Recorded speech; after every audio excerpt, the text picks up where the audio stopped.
Quawan Charles, known as Bobby to his friends and family, was a quiet 15-year-old boy. Although he was reserved, he had a strong love for the outdoors and for his dog, who he called My Baby. Quawan had lived in a newly built and comfortable suburban development in Youngsville, Louisiana, with his mother Roxanne and her husband.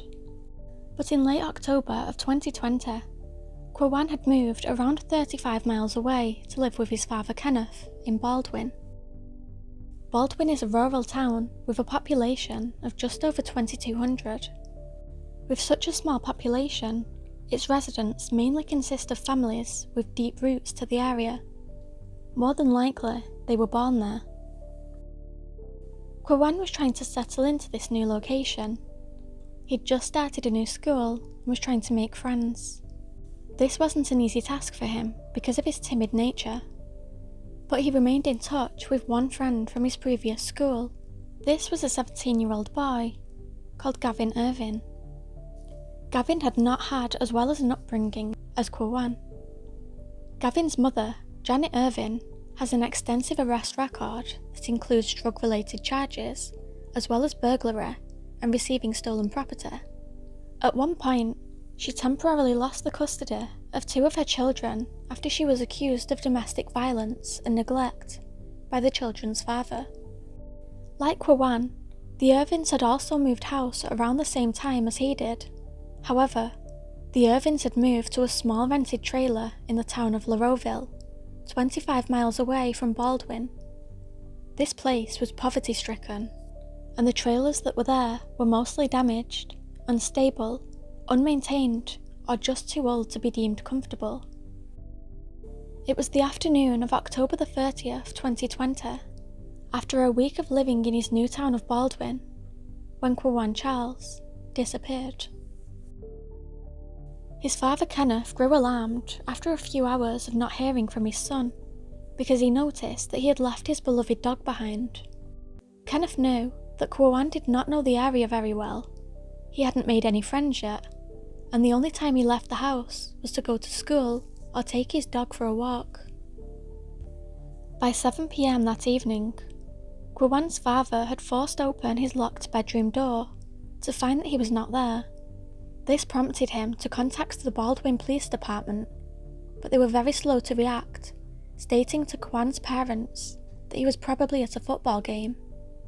For the first few days of the investigation, they believed that Quawan had run away back to Youngsville, and also questioned whether he had been in trouble in the past. The police remained reluctant to kickstart an investigation until they eventually discovered some CCTV footage from the afternoon of October the 30th. At around 3 p.m, the footage showed Quawan Charles sitting down on the pavement as if he was waiting for someone. A few minutes later, a car pulled up and Quawan rushed over to get in. This car was eventually traced back to belonging to Janet Irvin, the mother of Quawan's friend. A few seconds later, a few individuals appear to leave the car. Eventually, 3 people get back in and drive off. Police believe that before re-entering the car, Quawan and the 2 individuals, presumed to be the Irvins, entered the backyard of his father's home to play with Quawan's dog. Janet's boyfriend, Tyler LaGrosse, was also allegedly with the Irvins when Quawan was picked up. Quawan's mother, Roxanne, had been scheduled to pick him up from his father's house that day to get a haircut. She was due to arrive around the same time that he was picked up by the Irvins. It is not known why Janet had come to pick Quawan up that day. The teenager's parents hadn't even met any of the Irvin family, and Janet had not got permission to take Quawan. These would be Quawan's last documented movements. At least now they had an idea of who the last people to have seen him were. Quawan's family, accompanied by the police, visited the Irvins on November the 3rd. He had now been missing for 4 days. Gavin Irvin, the 17-year-old friend, confirmed that he and Quawan had been together at the Irvins' trailer on October the 30th, but said that Quawan had left later on in the day. That same day, on November the 3rd, police decided to finally ping his mobile phone, enabling them to get a location. Sadly, just a stone's throw away from the Irvin trailer, the lifeless body of Quawan Charles was discovered in a sugarcane field. The sheriff's office told the family that water and mud had been found in Quawan's lungs, and he had drowned. However, the drainage ditch in which he was discovered was no more than an ankle deep with water. When Quawan's family were shown his autopsy photos, Quawan was in a worse state than they could ever have imagined. The images showed Quawan with deep lacerations to his forehead. He was in a blood-soaked body bag, and he was horrifically disfigured. Parts of his lip and left cheek were missing, exposing his teeth. The medical examiner blamed the damage on nothing more than aquatic animals, while the family compared photos of Quawan's face to that of Emmett Till, a 14-year-old boy beaten and lynched by two white men in Mississippi in 1955. These two incidents were soon compared across social media. Quawan's mother Roxanne made the decision to release his graphic autopsy photos, as she stated that Quawan's family felt like the world needed to see. She claimed that she was inspired by the decision of Emmett Till's mother to hold an open casket funeral so the world could see the damage that had been inflicted upon her son. Upon the release of these images, around 100 people marched outside the Baldwin Police Department and City Hall to demand transparency in the investigation. They called for the removal of the Baldwin Police Chief, Mayor, Iberia Parish Sheriff and Coroner, as they felt as though the death of Quawan was not being taken seriously and investigated fairly, and that this lack of urgency was racially motivated. Assistant Chief Sam Wise hit back at these claims, stating, "We're all black in the department except for two of my part-time officers. We did the best we could. I'm black, the chief's black. We're almost all black here." He defended his tiny agency's investigation, saying that his men's work was professional and appropriate, despite a lack of resources. Vigils were held in remembrance of the quiet young boy, and his funeral service took place on November the 21st, 2020. In a news release from November the 5th, 2020, the Iberia Parish Sheriff's Office stated that it was investigating the suspicious circumstances surrounding Quawan's death, adding, "Investigators have interviewed multiple individuals and collected physical evidence, which is being processed." The office later published another statement, sharing that they were actively tracking the whereabouts of those who were with Quawan prior to his death, and that they had obtained video evidence from an unnamed individual which indicated that the young boy was alone in the field when he died, both before and after the video was taken. Police stated that they never requested an Amber Alert because footage from his departure showed him voluntarily leaving his home with two people, and that there was no evidence that suggested he had been abducted. Meanwhile, the Irvin's trailer was searched thoroughly, but yielded no clue as to what could have happened to Quawan. A few days later, however, the Irvins and a man living with them, presumably Janet's boyfriend, were evicted from the trailer park by Buddy Chastant, a local mechanic whose family owned the trailer park, but he insisted that this had nothing to do with the death of Quawan. In a recorded interview with Janet Irvin by a private investigator hired by Selena Charles, Quawan's cousin, she stated that her son, Gavin, and Quawan had smoked some weed together before Quawan had ran away from the Irvins' residence, and this was why she didn't report his running away that night. Witnesses said that they later saw the Irvins packing their belongings and moving out of their mobile home following Quawan's disappearance. The family could be seen in CCTV footage removing their belongings and loading them into a truck.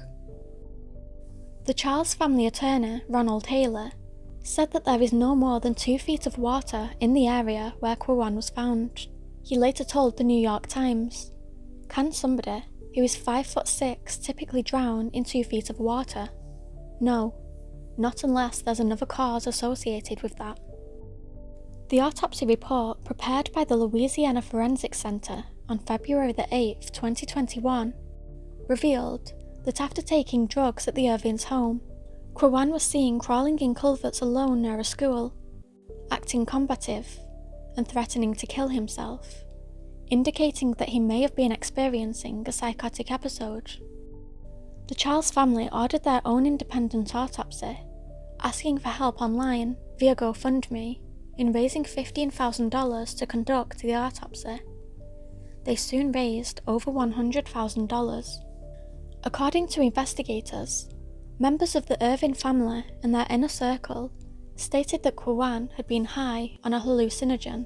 A toxicology report conducted by NMS Labs stated that he had a blood alcohol content of 0.014% present in his system, which lawyers for the family said proved that he was not high on hallucinogens and that his death was therefore not accidental. On February 9th, 2021, Janet Irvin was arrested on charges of failure to report a missing child and contributing to the delinquency of a minor, where her bond was set at $400,000. In November of 2021, Quawan's mother sued the Baldwin Police Department and the St. Mary Parish Sheriff's Office for failing to notify the Louisiana State Police about her son's disappearance. She also sued Janet and Gavin Irvin and Tyler LaGrosse for taking Quawan 25 miles away from his home and not reporting his disappearance or attempting to find him. In the weeks since his body was found, Quawan's family demanded accountability from local law enforcement, who they say were delayed in their response to his disappearance. They criticised police for not alerting local news and say that an Amber Alert was not sent out. Baldwin police reportedly entered Quawan into the National Crime Information Centre as a missing person or a runaway, but did not notify state police, who can determine whether or not to issue an Amber Alert. The family attorney, Trikel, said, "It begs the question, had the protocols been followed, would Quawan be alive today?" Another one of the family's attorneys stated, "Once this became public, almost every local news station said that they had no idea a child was even missing," adding that the authorities had not even tried to ping Quawan's cell phone until 4 days after he disappeared. Baldwin police later told a local news station that the office didn't have the ability to ping his cell phone, but according to News 10, cell service providers routinely ping phones on behalf of law enforcement. Family attorney Trikel said, "Let's be clear, what they did was call Bobby's cell phone. By their own admission, we called the young man, we texted the young man. If that's all they can do, they are already doing what his mum was doing. If that's all they can do, then it's supremely inadequate, and this is going to keep happening." On February the 5th, a forensic autopsy report indicated that there was no signs of a struggle prior to Quawan's drowning, but it stopped short of declaring how exactly he had drowned. In a statement responding to that report, attorneys for the Charles family said that the only reasonable conclusion is that Quawan's death was a homicide. Police have said that the investigation into Quawan Charles' death continues, and more arrests may come in the future. But as of July of 2024, no homicide charges have been made.